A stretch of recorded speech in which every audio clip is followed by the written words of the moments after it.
for all the people to teach that we are from Africa, my question is, do you all not believe in or that the land was called a Pangea or the earth was together?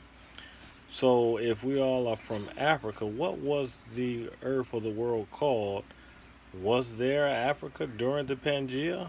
When did Africa first exist? This is my question for all those that preach or push Africa. See, the fact is, they hear what I'm saying. You see,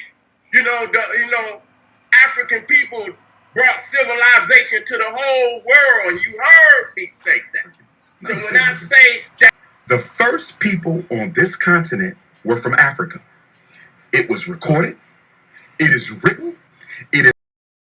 Africa was really described by different tribes. It wasn't a whole monolithic society, but eventually they named Africa after a European. But eventually they named Africa after a European. They named Africa after a European.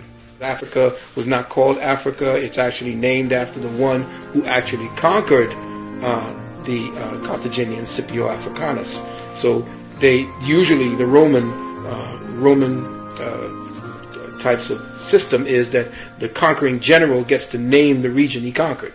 He gets his name to be placed on that region. So Scipio Africanus is they named a certain terrain after him. So everybody just said, well, they just call it Africa or Africanus. So Scipio Africanus they named a certain terrain after him. So everybody just said, well, they just call it Africa or Africanus. They named a certain terrain after him. So everybody just said, well, they just call it Africa or Africanus. So everybody just said, well, they just call it Africa or Africanus.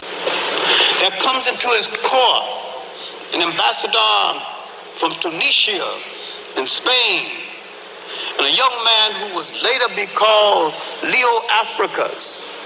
And on his way back to Spain, he is captured by Christian pirates.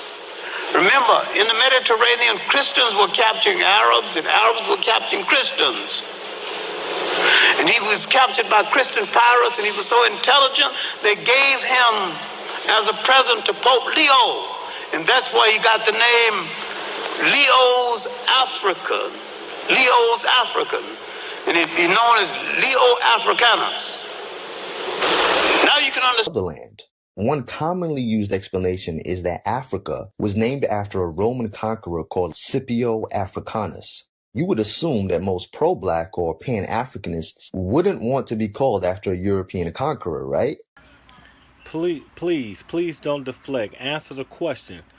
Was there Africa before or during the Pangea? Please don't deflect.